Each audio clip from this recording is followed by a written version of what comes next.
Todos, mais uma vez estamos aqui com a bênção de Deus, graças a Deus, que Deus nos permitiu estarmos aqui.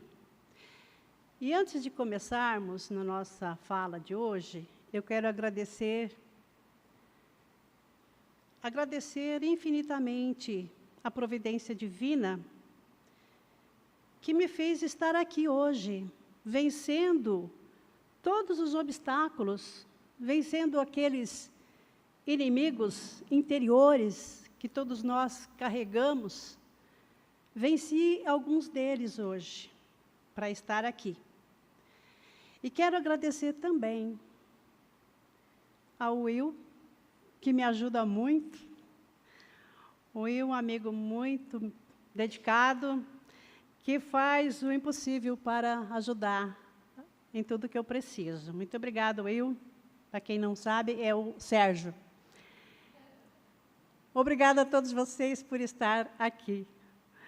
E vamos, então, à nossa palestra, ou à nossa fala, né? Vai ser mais uma conversa. E eu vou começar lendo um pequeno trecho, porque achei muito interessante. Achei muito interessante essa introdução, que fala sobre o surgimento do Espiritismo, para a gente entender, lá nos finalmente, o porquê da conclusão que nós vamos chegar. Então, o Espiritismo ele surgiu na França, como todos nós sabemos. E Allan Kardec, quando ele recebeu essa missão, né, de fazer a codificação do Espiritismo, ele começou, e à medida que ele foi recebendo os ensinamentos dos Espíritos, apareceram muitos curiosos, fazendo muitos questionamentos sobre os ensinamentos dos Espíritos. Então, eles questionavam assim, mas isso que os Espíritos estão ensinando, é o mesmo ensinamento de Jesus? Estão passando os mesmos ensinamentos ou são ensinamentos diferentes? São contrários ao que nós aprendemos no catecismo? Porque lá na França, até então, né, o que vigorava era o catolicismo, né, era o cristianismo, aliás. E, então, eles questionavam isso. Será que não está contrário ao que nós aprendemos no catecismo? Então, Kardec resolveu, então, escrever o livro Evangelho segundo o Espiritismo, com os ensinamentos de Jesus. Então, toda a moral, né, que a gente pode aprender está neste livro, o Evangelho segundo o Espiritismo. E Kardec escreveu isso publicando em 1864, depois de um período que ele passou. Ele se afasta de Paris, vai para o norte da França, num balneário, porque ele estava com uma estafa fortíssima. Então, ele precisava de um lugar assim tranquilo, para se revigorar, porque se ele não cuidasse disso, era tão forte que ele poderia até ter vindo ao desencarnar. Então, lá, nesse ambiente assim, de natureza, de tranquilidade, ele conseguiu colocar as ideias em ordem e começou a escrever, então, o Evangelho. E, começando o Evangelho, ele acha interessante falar primeiro das revelações. A primeira revelação foi a judaica, a segunda revelação foi o cristianismo, e a terceira revelação espírita. Mostrando uma linha assim, de continuidade, né, entre elas. São 3 propostas que constituem o mesmo prédio. A primeira, o alicerce, que foi o judaísmo, né? A segunda, a parede, que foi o cristianismo. E, vamos dizer assim, numa tosca imagem, né, o acabamento, o telhado, o espiritismo. Então, uma coisa não exclui a outra. Se tivemos o cristianismo, foi porque houve uma base judaica. Se tivemos o Espiritismo, foi devido à base cristã. Só tivemos o Espiritismo por isso, né? Pela base cristã. Então, tudo se encadeia. Por isso, no primeiro capítulo do Evangelho, ele coloca, não vim destruir a lei. Isso também já para deixar claro para toda aquela humanidade, né, no povo lá da França, de que ele estava seguindo rigorosamente os ensinamentos de Jesus. Só que uma curiosidade muito grande com relação a várias palavras do Cristo e os atos da vida dele. Há vários ditos atribuídos a ele, que somam muitos assim estranhos a Kardec, né? Então Kardec teve a preocupação de esclarecer estas máximas, como outras tantas, né, que ele esclareceu à luz do Espiritismo. As dificuldades foram enormes, porque naquela época tudo era difícil, tudo era complicado.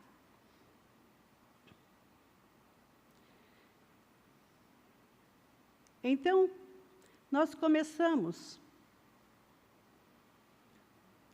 que ali aborrecer pai e mãe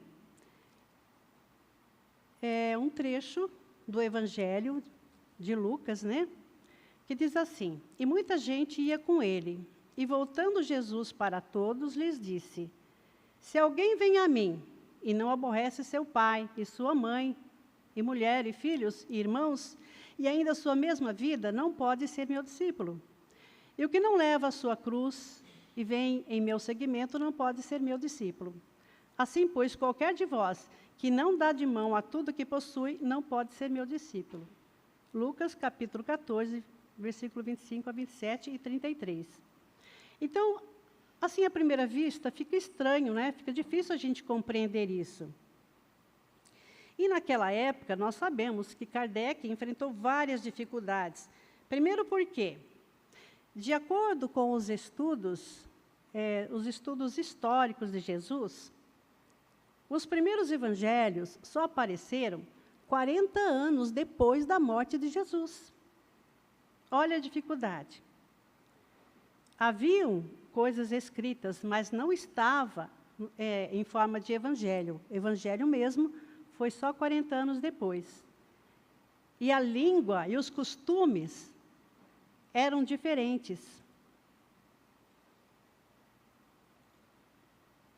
Continuando aqui. O que ama o pai ou a mãe mais do que a mim, não é digno de mim.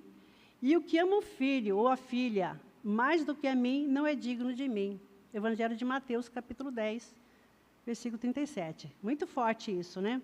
Quem de nós que vai fazer isso aqui? Quem de nós esquece pai, mãe e filho para seguir Jesus, se Jesus estivesse hoje aqui? Né? Vamos pensar. Naquela época, muitos foram para as feras, para as fogueiras, né? Porque foram firmes no seu testemunho. Mas hoje, seria muito difícil nós deixarmos tudo, família, deixarmos tudo para seguir Jesus. Certas palavras, aliás, muito raras, contrastam de maneira tão estranha com a linguagem do Cristo, que instintivamente repelimos o seu sentido literal. E a sublimidade da sua doutrina nada sofre com isso. Então, nós entendemos que essas palavras são estranhas, contrastam com a maneira dele ser, mas nós sabemos que a doutrina dele é impecável, né? Nós não temos dúvida de que tudo o que é bom e que realmente nos leva ao reino de Deus são os ensinamentos de Jesus. Então, veja bem, se os primeiros evangelhos surgiram 40 anos depois da morte de Cristo, então aquela primeira geração lá, a primeira geração de cristãos, teria mais ou menos uns 80 anos. Porque viveram já uma época lá, na época que Jesus vivia, e depois ainda passou 40 anos depois da morte, né? Então já tinha mais ou menos 80 anos. Numa época em que aquele povo vivia mais ou menos 40 anos, 45, era a expectativa de vida deles na época. E o grande centro dos acontecimentos cristãos foi onde? Foi em Jerusalém. E como toda a comunidade judeia e a Galileia havia entrado em guerra com os romanos, foi a primeira revolta chamada Guerra Judaica Romana. Nessa guerra, toda a Palestina foi arrasada, totalmente queimada. As pessoas escravizadas foram mortas, eram levadas para lutar com gladiadores ou para servir como escravos nas galés. Desapareceu boa parte de tudo. Imaginem, né, naquela época acontecendo tudo isso, passando todo esse tempo, e ainda depois Kardec iria codificar os evangelhos, que estavam escritos todos em grego. A igreja que falava a língua natural de Jesus, que era o aramaico, praticamente desapareceu. Onde tinham igrejas que não eram da tradição judaica, mas já tinham uma tradição cristã, porque eram aqueles pagãos que se converteram ao cristianismo, eles não falavam nem o hebraico nem o aramaico, só falavam o grego. Todos os evangelhos canônicos foram escritos em grego. Jesus não falava grego.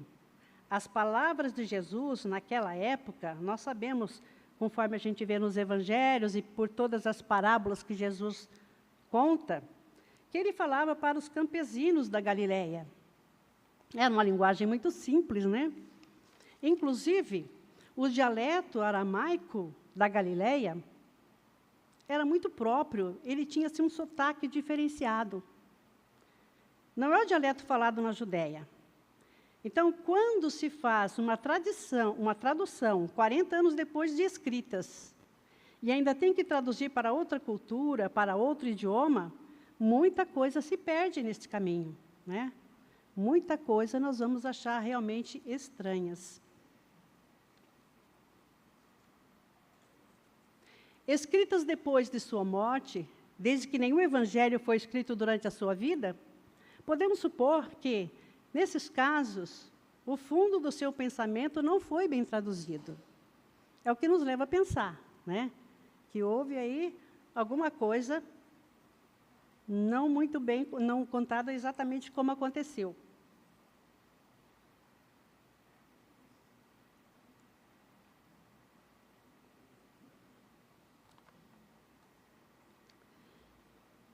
Várias passagens do Evangelho, nós podemos observar fatos ou palavras de Jesus que, num primeiro momento, é muito estranho. Ou ainda, o que não é menos provável, que o sentido primitivo tenha sofrido alguma alteração ao passar de uma língua para outra. Basta que um erro tenha sido cometido uma vez para que os copistas o reproduzissem, como se vê com frequência nos fatos históricos. Então, se um erro foi feito lá atrás, todas as outras cópias, né, muitas vezes milhares de cópias, são reproduzidas com aquela falha.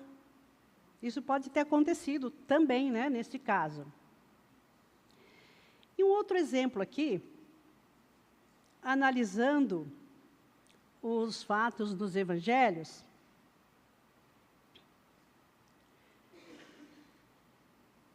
tem uma passagem, quando Jesus está numa reunião lá com seus discípulos na casa de Pedro, e chegam Maria de Nazaré e o irmão de Jesus procurando por ele. Aquelas pessoas que estão ali mais por fora, ali na porta, fala para Jesus: está aí fora sua mãe e seus irmãos querem te falar. Aí Jesus pergunta: quem é minha mãe e quem são meus irmãos? Essas passagens todas vocês já conhecem. E ao mesmo tempo que ele pergunta, ele mesmo responde, olhando para todas aquelas pessoas que estavam lá em volta dele: eis minha mãe, eis meus irmãos. porque todo aquele que faz a vontade de meu Pai é minha mãe, meus irmãos e minha irmã. Então, Jesus, com essas palavras, já causou muita estranheza, porque é como se ele estivesse meio que assim desprezando, né, a família ali naquele momento. Então, dá a impressão que ele estava rebaixando a família à condição lá dos estranhos. Mas não. Jesus, naquele momento, estava elevando os estranhos à condição da família, a família que nós temos, que somos todos da humanidade, a família pelos laços espirituais, né? A grande família humana. Então, essas lições muitas vezes parecem estranhas, mas, na verdade, quando conhecemos realmente a mensagem que ele quer passar, não são nada estranhas. A língua hebraica não era rica, e muitas das suas palavras tinham diversos significados. É o que acontece, por exemplo, com aquela que no Gênesis designa as frases da criação e servia ao mesmo tempo para exprimir um período diurno. Isso resultou mais tarde a sua tradução pela palavra dia e a crença de que o mundo fora feito em 6 dias. O mesmo acontece com a palavra que designa um camelo e um cabo, porque os cabos eram feitos de pelo de camelo, e que foi traduzido por camelo na alegoria da agulha. Então, né, ver o capítulo 16 ali, o item 2, está justamente falando sobre isso, né? Quando ele fala daquele rapaz que foi pedir para ele o que ele podia fazer para ganhar o reino dos céus, Jesus fala, vai, vende tudo que é teu, né, e tal, e me segue. E o rapaz, então, analisou, né, e viu que ele tinha muitos bens, ele não poderia fazer aquilo, se afastou. E foi aí nessa circunstância que Jesus, então, falou para os seus apóstolos, ali, para os seus discípulos, né? Isso é o que está no Evangelho, que seria mais fácil um camelo passar pelo furo de uma agulha, né, do que um rico entrar no reino dos céus. Então, ali também a gente percebe que houve uma tradução errônea. Porque, na verdade, o cabo era feito do pelo de camelo. Daí eles colocaram lá a palavra camelo.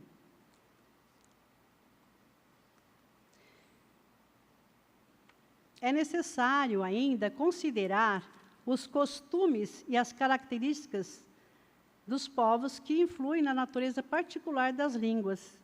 Sem esse conhecimento, o sentido verdadeiro de certas palavras nos escapa.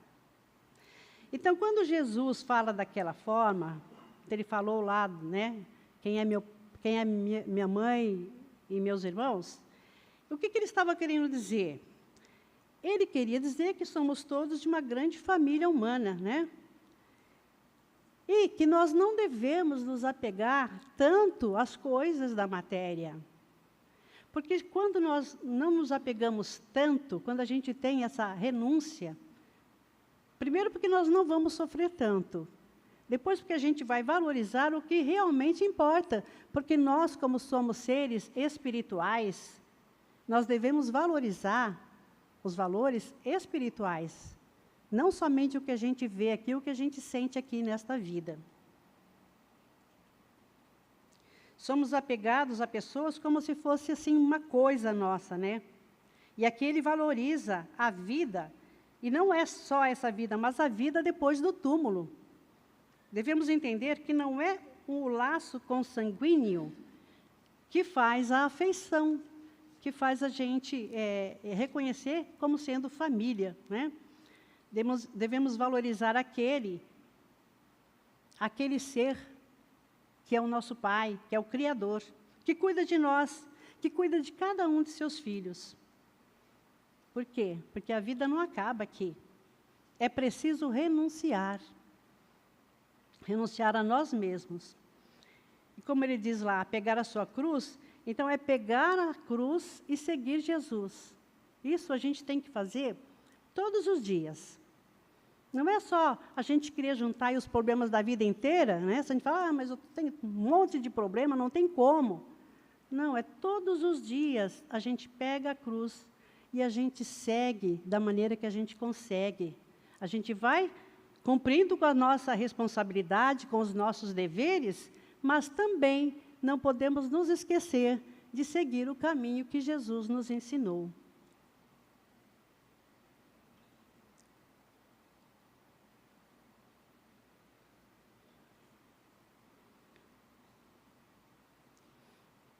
De uma língua para outra, a mesma palavra tem um sentido mais enérgico ou menos enérgico. Pode ser numa língua uma injúria ou uma blasfêmia, e nada significar nesse sentido em outra, conforme a ideia que exprima.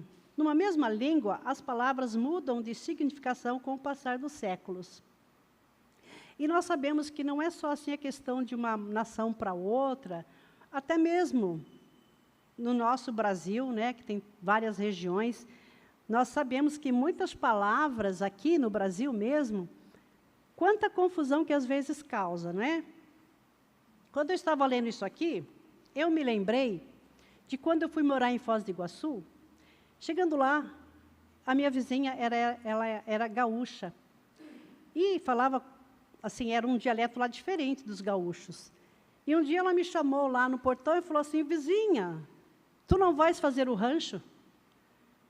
Eu falei: fazer o rancho? Meu Deus, será que essa casa a gente vai ter que mudar? Porque a gente morava numa casa lá da empresa, da Itaipu, né? Era uma casa assim conjugada, era uma casa que servia para 4 famílias assim. Eu falei: será que isso aqui é provisório? Aí ela falou assim: não, vizinha, é o rancho. A piazada está doida para comer mexia. Piazada? Mexia, o que é isso, meu Deus? Ah, os teus piás não gostam? Então, é assim, sabe? É muito engraçado até depois a gente verificar que as palavras são diferentes conforme a região, né? E muitas vezes a gente fica assim, pagando mico.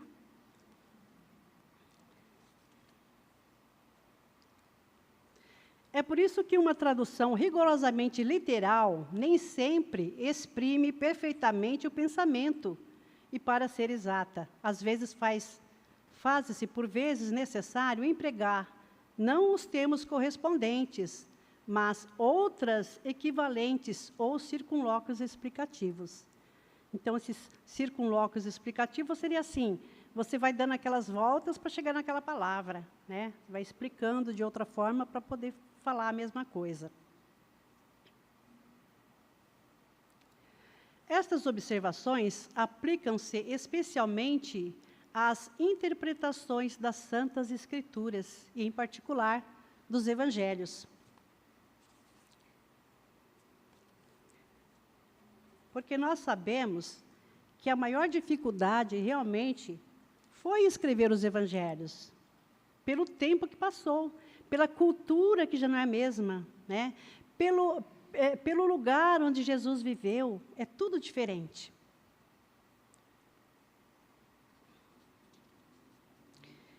O Espiritismo... Só um minutinho. Um pouquinho, gente, estou confundindo aqui.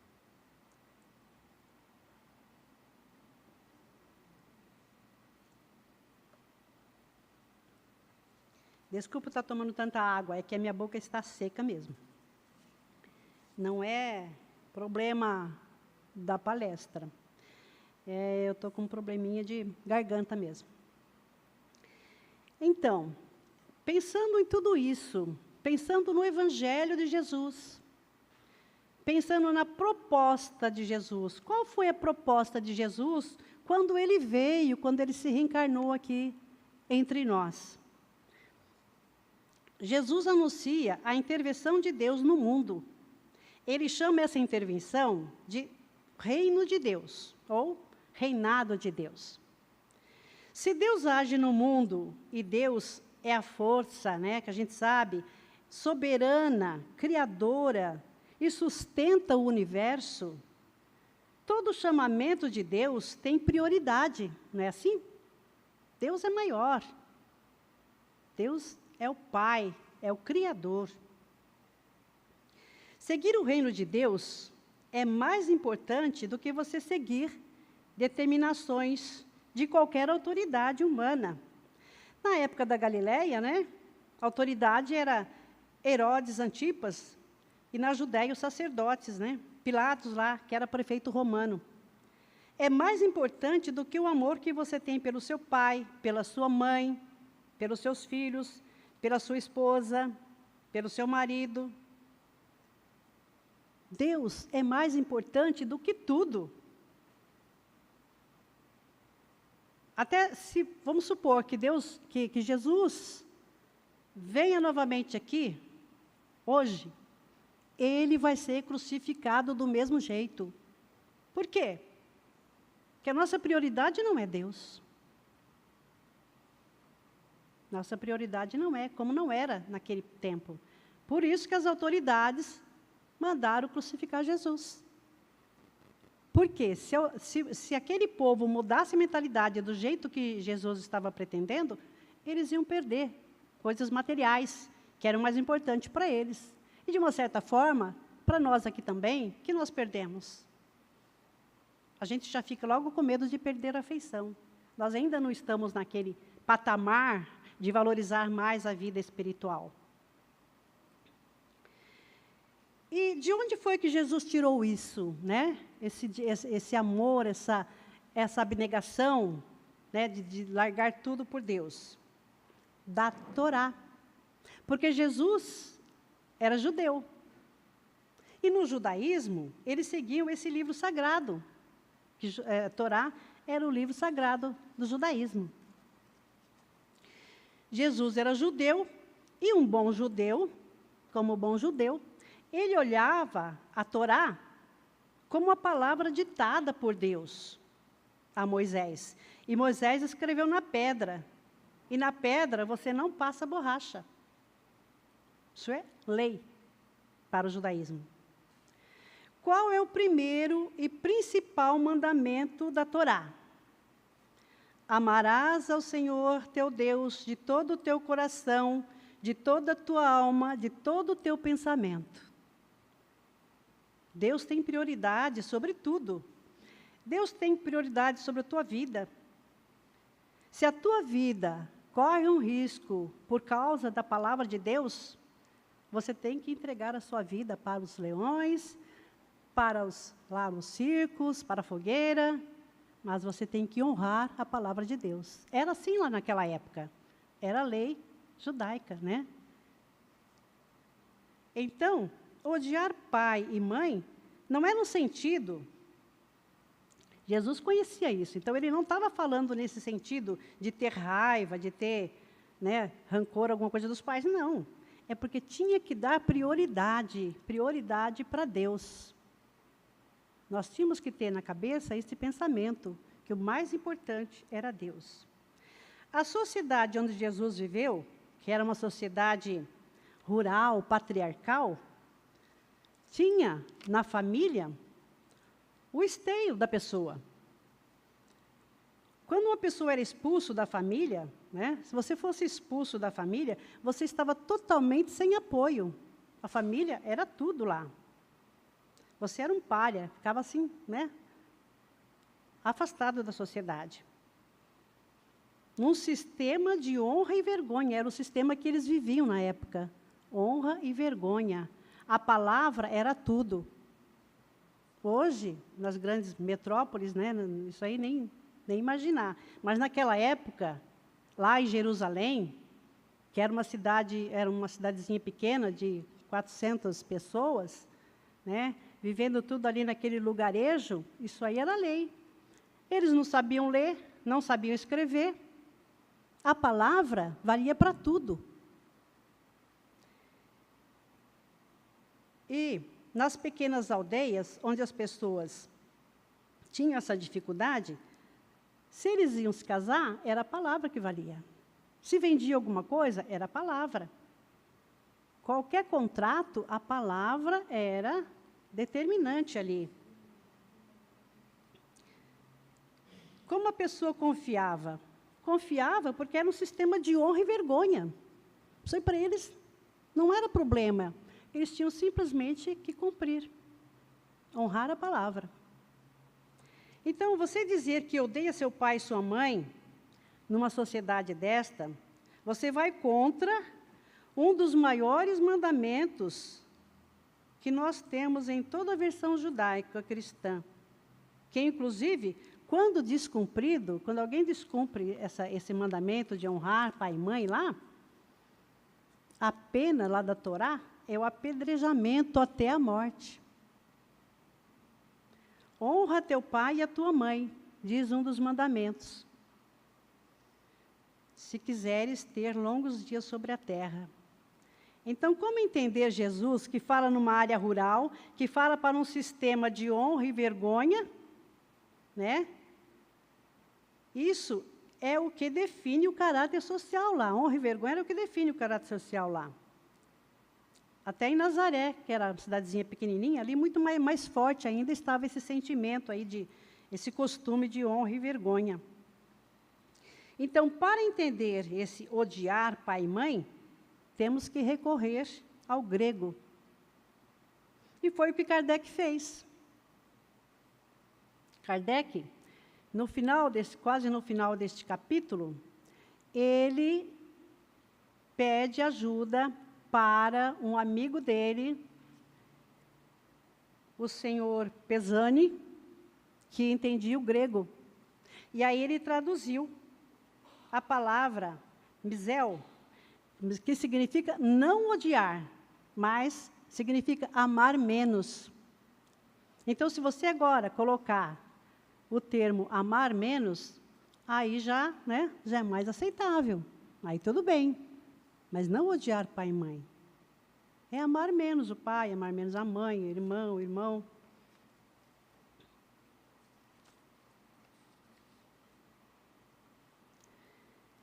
Então, é o que Kardec conclui aqui, olha. Se não levarmos em conta o meio em que Jesus vivia, ficamos sujeitos a enganos sobre o sentido de certas expressões e de certos fatos, em virtude do hábito de interpretarmos os outros de acordo com as nossas próprias condições. Assim, pois, é necessário não dar à palavra odiar ou aborrecer a acepção moderna, que é contrária ao espírito do ensinamento de Jesus. Agora, só para terminar, eu queria trazer para vocês algo do livro Boa Nova, que está totalmente relacionado com o assunto de hoje, por isso que eu trouxe aqui.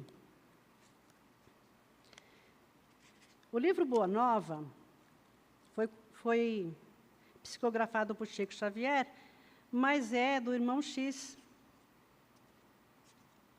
Humberto de Campos.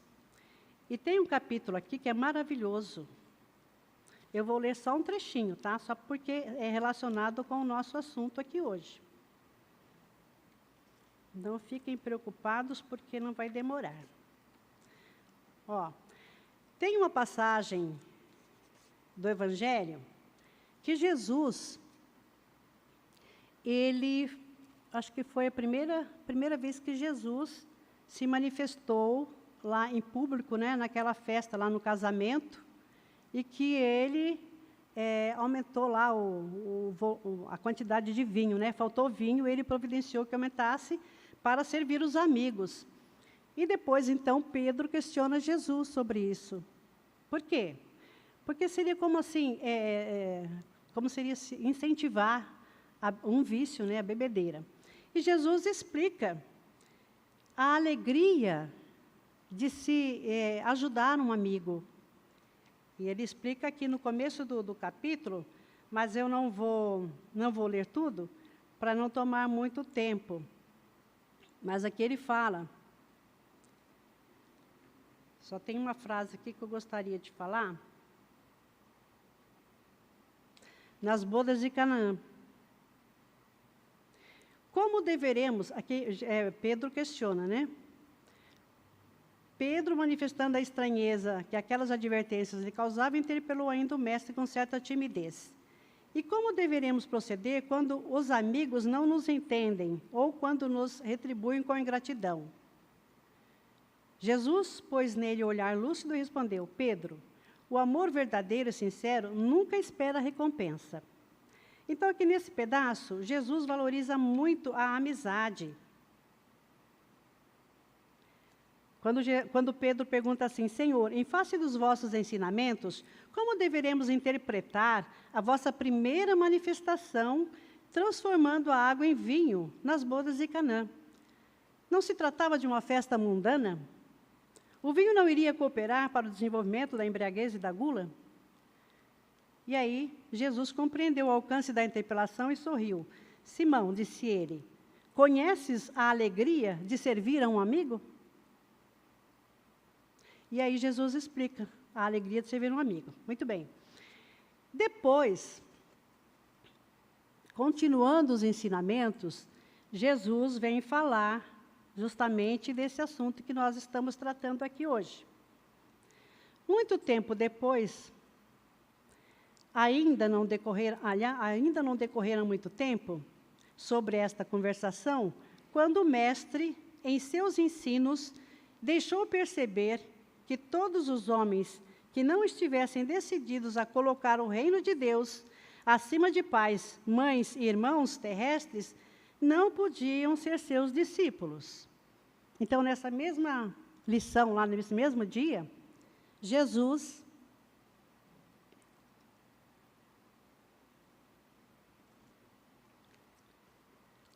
coloca para eles a importância, né, desse amor a Deus. No dia desses novos ensinamentos, terminados os labores evangélicos, o mesmo apóstolo interpelou o Senhor na penumbra de suas expressões indecisas. Mestre, como conciliar estas palavras tão duras com as vossas anteriores observações relativamente aos laços sagrados entre os que se estimam?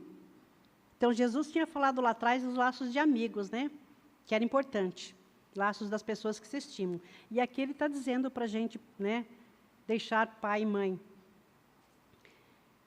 Sem deixar transparecer nenhuma surpresa, Jesus esclareceu. Simão, a minha palavra não determina que o homem quebre os elos santos da sua vida.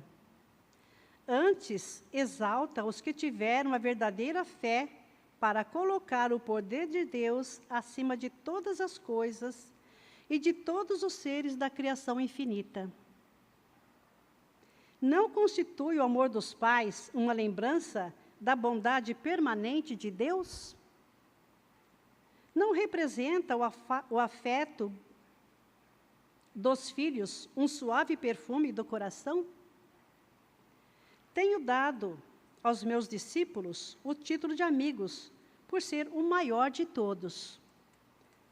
O Evangelho, continuou o mestre, estando o apóstolo a ouvi-lo atentamente, o Evangelho não pode condenar os laços de família, mas coloca acima deles o laço indestrutível da paternidade de Deus.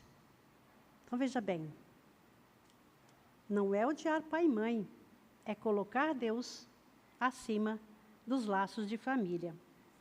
O reino do céu, no coração, deve ser o tema central de nossa vida. Tudo mais é acessório. A família no mundo está igualmente subordinada aos imperativos dessa edificação. Já pensaste, Pedro, no supremo sacrifício de renunciar? Todos os homens sabem conservar, são raros os que sabem privar-se. Na construção do reino de Deus, chega um instante de separação que é necessário que saiba suportar com sincero desprendimento. E essa separação não é apenas a que se verifica pela morte do corpo. Muitas vezes proveitosa e providencial, mas também a das posições estimáveis no mundo e na família terrestre. Então, Jesus aqui está esclarecendo a importância de termos, né, esse sentimento de renúncia. Por quê? Porque se nós não tivermos esse apego todo com a matéria aqui, e a família, nós sabemos que a família que vivemos hoje é um apego, nós viveremos melhor ao passar dessa para a vida verdadeira. Muitas vezes, continuando aqui, das posições estimáveis do mundo e da família terrestre, a do viver nas paisagens queridas, ou então a de uma alma bem amada que preferiu ficar à distância entre as flores venenosas de um dia. Ah, Simão, quão pouco sabem partir por algum tempo do lar tranquilo ou dos braços adorados de uma afeição, por amor ao reino, que é o tabernáculo da vida eterna. Quão poucos saberão suportar a calúnia, o apodo, a indiferença, por desejarem permanecer dentro de suas criações individuais, cerrando ouvidos à advertência do céu para que se afastem tranquilamente. Como são raros os que sabem ceder e partir em silêncio, por amor ao reino, esperando o instante em que Deus se pronuncia. Entretanto, Pedro, ninguém se edificará sem conhecer essa virtude de saber renunciar com alegria, em obediência à vontade de Deus, no momento oportuno, compreendendo a sublimidade dos seus desígnios. Por essa razão, os discípulos necessitam aprender a partir e a esperar onde as determinações de Deus os conduzem, porque a edificação do reino do céu no coração dos homens deve constituir a preocupação primeira, a aspiração mais nobre da alma, as esperanças centrais do espírito. E aqui, o capítulo continua, que aqui, então, Humberto de Campos, ele vai continuar contando que, assim como Jesus orientou e aconselhou os seus discípulos, assim ele partiu, totalmente resignado, sem reclamação, né? Ele foi o exemplo, por isso que para nós, ele é nosso modelo, nosso guia, porque ele realmente deu o exemplo de tudo que ele explicou, de tudo que ele veio nos trazer como ensinamento. Então, nesse momento, só nos resta agradecer, gratidão, Senhor, por tudo, gratidão a todos. E que nós tenhamos aí algumas coisas para refletir, porque, com certeza, nós ainda não estamos nesse nível de perfeição, mas nós já podemos, né, já ir nos desligando de muitas coisas que muitas vezes nos impedem de fazer o que nós deveríamos fazer para o nosso próprio bem, para a evolução do nosso espírito e também para ajudar o nosso próximo, né? E quando a gente nos ajuda e ajuda o nosso próximo, nós também ajudamos toda a humanidade. Muita paz para todos. Obrigada.